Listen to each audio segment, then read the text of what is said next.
Hi hello ಎಲ್ರಿಗೂ ನಮಸ್ಕಾರ. Welcome to my channel. ಈ ವಿಡಿಯೋದಲ್ಲಿ ಸಾಕಷ್ಟು ಜನ ಕೇಳ್ತಾ ಇದ್ರಿ ಕೌನ್ಸ್ಲಿಂಗ್ ಹೇಗೆ ನಡೆಯುತ್ತೆ, ಕೌನ್ಸ್ಲಿಂಗ್ ಬಗ್ಗೆ ಸಾಕಷ್ಟು ಡೌಟ್ಸ್ ಇದೆ. ಕೌನ್ಸ್ಲಿಂಗ್ ಆದಮೇಲೆ ಯಾವ ರೀತಿಯಾಗಿ ಪ್ರೊಸೀಜರ್ ಇರುತ್ತೆ, ಸೆಕೆಂಡ್ ರೌಂಡ್ ಕೌನ್ಸ್ಲಿಂಗ್ ಯಾವಾಗ ನಡೆಯುತ್ತೆ, ಇದೇ ರೀತಿಯಾಗಿ ಸಾಕಷ್ಟು ಜನ ಕ್ವಶನ್ಸ್ನ ಕೇಳ್ತಾ ಇದ್ರಿ. ಹಾಗೆ ಮೆರಿಟ್ ಲಿಸ್ಟ್ ಲಿಂಕ್ನ ಗೊತ್ತಾಗ್ತಾ ಇಲ್ಲ ಹೇಗೆ ಆಕ್ಸೆಸ್ ಮಾಡೋದು ಅಂತ ಕೇಳ್ತಾ ಇದ್ರಿ. ಬನ್ನಿ ವಿಡಿಯೋನ ಸ್ಟಾರ್ಟ್ ಮಾಡೋಣ. ಈ ವಿಡಿಯೋದಲ್ಲಿ ಕಂಪ್ಲೀಟ್ ಡೀಟೇಲ್ಸ್ನ ಕೊಡ್ತೀನಿ. ಪ್ಲೀಸ್ ಫುಲ್ ವಿಡಿಯೋನ ನೋಡಿ ಅದಾದಮೇಲೂ ಡೌಟ್ಸ್ ಇದೆ ಕಮೆಂಟ್ ಮಾಡಿ. ಇಲ್ಲ ಅಂತಂದರೆ ಅರ್ಧ ವಿಡಿಯೋನ ನೋಡಿ ಮತ್ತೆ ಸೇಮ್ ಕಮೆಂಟ್ಸೇ ಮಾಡೋದಕ್ಕೆ ಹೋಗ್ಬಿಡಿ.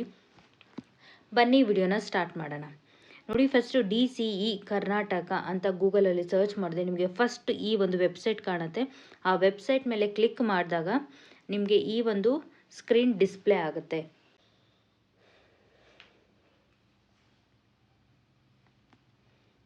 ಇಲ್ಲೇನು ನೋಡ್ತಿದ್ರಲ್ಲ, ಈ ಒಂದು ಸ್ಕ್ರೀನ್ ಬರುತ್ತೆ. ಇಲ್ಲಿ ಜಸ್ಟ್ ಸ್ಕ್ರಾಲ್ ಡೌನ್ ಮಾಡಿದ ತಕ್ಷಣ ಆನ್ಲೈನ್ ಸೇವೆಗಳು ಅಂತ ಇರುತ್ತೆ. ಇಲ್ಲಿ ನೀವು ಅತಿಥಿ ಉಪನ್ಯಾಸಕರ ಆಯ್ಕೆಗಾಗಿ ಆನ್ಲೈನ್ ಅರ್ಜಿ ಲಿಂಕ್ ಅಂತ ಇದೆ ಅಲ್ವಾ, ಇಲ್ಲಿ ಕ್ಲಿಕ್ ಮಾಡಿ. ಇಲ್ಲಿ ಕ್ಲಿಕ್ ಮಾಡಿ ಆದಮೇಲೆ ನಿಮಗೆ ಈ ರೀತಿಯಾಗಿ ಡಿಸ್ಪ್ಲೇ ಆಗುತ್ತೆ ಸ್ಕ್ರೀನು. ಇಲ್ಲಿ ಏನು ನೋಡ್ತಿದ್ದೀರಲ್ವ, ಇದೆ online application for the selection of guest faculty 2026-27 ಅಂತ. ಈಗ ನೋಡಿ, guest faculty online counselling schedule ಆಗಿದೆ. ಇಲ್ಲಿ day 1, day 2, day 3, day 4, day 5 day 6 ನಿಮ್ಮ ಒಂದು ಸಬ್ಜೆಕ್ಟ್ ಯಾವ ಒಂದು ಡೇಟಲ್ಲಿದೆ ಅಂತ ಚೆಕ್ ಮಾಡ್ಕೊಳ್ಳಿ. ಹಾಗೆ ಇಲ್ಲಿ ಕಾಮರ್ಸ್ ಏನಿದೆಯಲ್ಲ 5 ಡೇಸ್ ಇದೆ.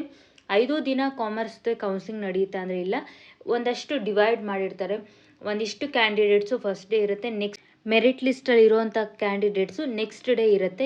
ಈ ರೀತಿಯಾಗಿ ಶೆಡ್ಯೂಲ್ ಇರುತ್ತೆ. ಇಲ್ಲಿ ನೋಡಿ, for example second day of counselling ಏನಿದೆಯಲ್ವಾ, ಟೀಮ್ 1 ಕಾಮರ್ಸ್ ಇದೆಯಲ್ಲ, 1 to 50 ಕಾಮರ್ಸ್ 1 to 50 ಏನು ಕ್ಯಾಂಡಿಡೇಟ್ಸ್ ಇರ್ತಾರಲ್ವ ಕಾಮರ್ಸ್ ಸಬ್ಜೆಕ್ಟಲ್ಲಿ, ಅವ್ರಿಗೆ 10:30ಗೆ ಏನಾಗುತ್ತೆ ಕೌನ್ಸಿಲಿಂಗ್ ಅನ್ನೋದು ಇರುತ್ತೆ. ಇಲ್ಲಿ ನೋಡಿ, ಈ ಒಂದು ಕೌನ್ಸಿಲಿಂಗ್ ವೆಬೆಕ್ಸ್ ಆಲ್ರೆಡಿ ಯಾವ ರೀತಿಯಾಗಿ ವೆಬೆಕ್ಸ್ನ ಡೌನ್ಲೋಡ್ ಮಾಡಬೇಕು ಅಂತ ಪ್ರೀವಿಯಸ್ ವಿಡಿಯೋದಲ್ಲಿ ಎಕ್ಸ್ಪ್ಲೇನ್ ಮಾಡಿದ್ದೀನಿ. ಕೌನ್ಸಿಲಿಂಗ್ ಲಿಂಕ್ ಮೇಲೆ ಕ್ಲಿಕ್ ಮಾಡ್ತೀನಿ, ನಿಮಗೆ ಡೈರೆಕ್ಟಾಗಿ ಮೀಟಿಂಗ್ಗೆ ಕರ್ಕೊಂಡು ಹೋಗುತ್ತೆ. ಅಲ್ಲಿ ನೀವು ಕಾಲೇಜಸ್ನ ಸೆಲೆಕ್ಟ್ ಮಾಡ್ಕೊಬೋದು. ಇಲ್ಲೇನು ನೋಡ್ತಾ ಇದ್ದೀರಲ್ವ, ಇದು ಡೇ 2 ಆಫ್ ಕೌನ್ಸಿಲಿಂಗಲ್ಲಿ ಯಾವುದೆಲ್ಲ ಇದೆ ಅಂತ ನೋಡಿ. ಹಾಗೆ ಕಾಮರ್ಸ್ದು ಮತ್ತೆ 2 PM ನೆಕ್ಸ್ಟ್ ಶೆಡ್ಯೂಲ್ ಆಗಿದೆ ನೋಡಿ. 151 to 300 ಕ್ಯಾಂಡಿಡೇಟ್ಸ್ ಏನಾಗಿರ್ತಾರೆ, ಮಧ್ಯಾಹ್ನಕ್ಕೆ ಅವ್ರಿಗೆ ಮತ್ತೆ ಕೌನ್ಸಿಲಿಂಗ್ ಅನ್ನೋದು ಇರುತ್ತೆ. ಇದಿಷ್ಟು ಬಂದು ಕೌನ್ಸಿಲಿಂಗ್ ಆಗಿತ್ತು.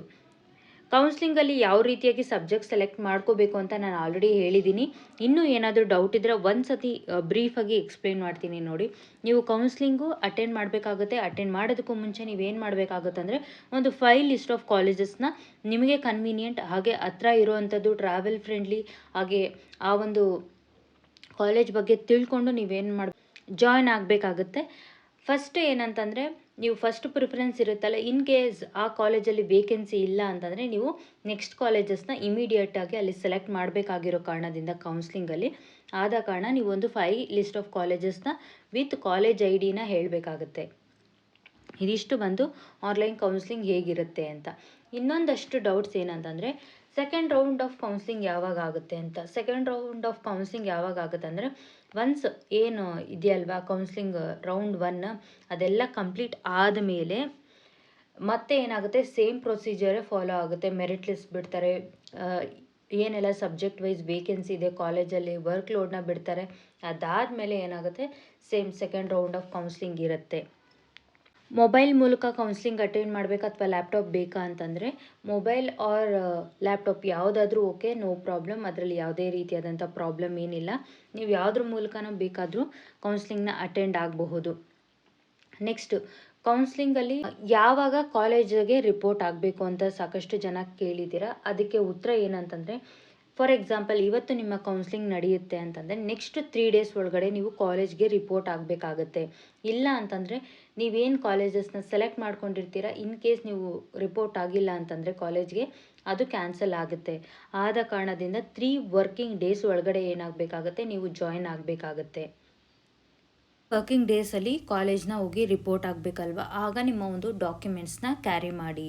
ಫಾರ್ ಎಕ್ಸಾಂಪಲ್ ಆಧಾರ್ ಕಾರ್ಡ್ ಆಗಿರ್ಬೋದು, ಹಾಗೆ ನಿಮ್ಮ ಏನು ಮಾರ್ಕ್ಸ್ ಕಾರ್ಡ್ ಇರ್ತವಲ್ಲ, ಮಾರ್ಕ್ಸ್ ಕಾರ್ಡ್ಸು ಇವೆಲ್ಲನೂ ಸಹ ಏನು ಮಾಡಬೇಕಾಗುತ್ತೆ, ಡಾಕ್ಯುಮೆಂಟ್ಸ್ನ ಕ್ಯಾರಿ ಮಾಡಬೇಕಾಗುತ್ತೆ. ಈ ಒಂದು ಡೌಟ್ನ ಕೇಳಿದರು.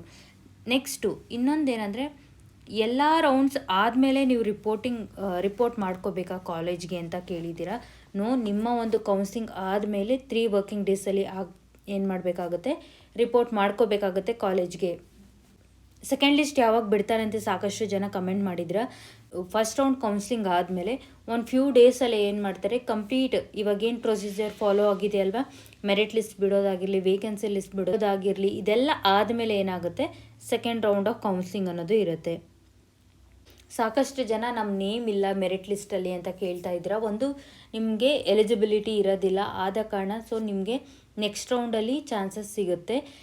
ಇನ್ನೊಂದು ಏನಂತಂದರೆ, ಏನಾದರೂ ಮಿಸ್ಟೇಕ್ ಮಾಡಿರ್ತೀರಾ, ಕ್ರಾಸ್ ಚೆಕ್ ಮಾಡ್ಕೊಳ್ಳಿ. ಇಲ್ಲ ಅಂದರೆ ಇನ್ನೊಂದು ಸತಿ ನಿಮ್ಮ ನೇಮ್ ಇದೆಯಾ ಇಲ್ವಾ ಅಂತ ಕ್ರಾಸ್ ಚೆಕ್ ಮಾಡ್ಕೊಳ್ಳಿ ಅಂತ ಹೇಳ್ತೀನಿ.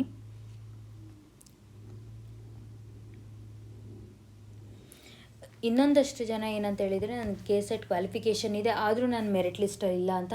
ನೀವೆಲ್ಲ ಏನು ಮಾಡಿ ಅಂತಂದರೆ, DC ಆಫೀಸ್ನ ಒಂದು ಸತಿ ಕಾಂಟ್ಯಾಕ್ಟ್ ಮಾಡಿ, ಇಲ್ಲ ಅಂತಂದರೆ ಅಲ್ಲೇ ಹೋಗಿ ಆಫೀಸ್ನ ವಿಸಿಟ್ ಮಾಡಿ, ನಿಮ್ಮ ಒಂದು ಏನು ಈ ಪ್ರಾಬ್ಲಮ್ ಇರುತ್ತೆ ಅಲ್ವಾ, ಅದಕ್ಕೆ ಸೊಲ್ಯೂಷನ್ನ ಅಲ್ಲಿ ಫೈಂಡ್ ಔಟ್ ಮಾಡ್ಕೊಳ್ಳಿ.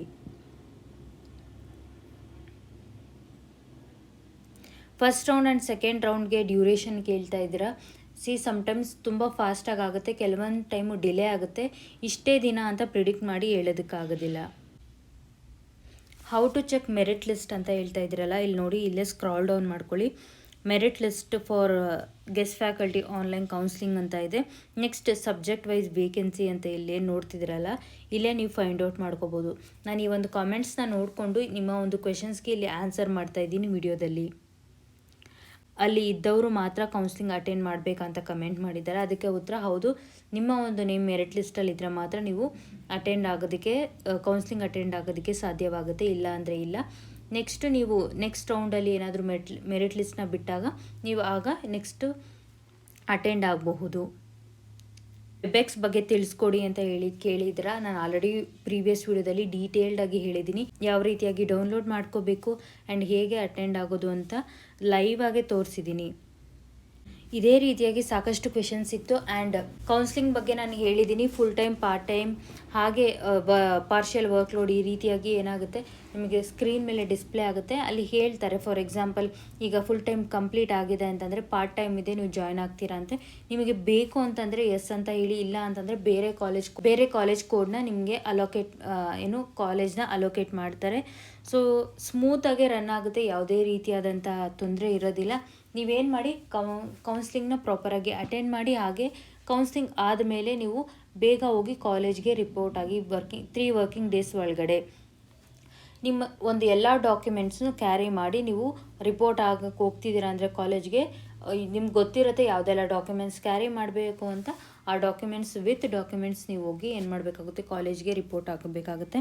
ಇದಿಷ್ಟು ಬಂದು ಡೀಟೇಲ್ಸ್ ಆಗಿರುತ್ತೆ. ಇನ್ನೂ ಏನಾದರೂ ಡೌಟ್ ಇದ್ದರೆ ಖಂಡಿತವಾಗ್ಲೂ ಕಮೆಂಟ್ ಸೆಕ್ಷನಲ್ಲಿ ಕಮೆಂಟ್ ಮಾಡಿ, ನಾನು ನೆಕ್ಸ್ಟ್ ವಿಡಿಯೋದಲ್ಲಿ ತಿಳಿಸ್ಕೊಡ್ತೀನಿ. Thank you for watching this video.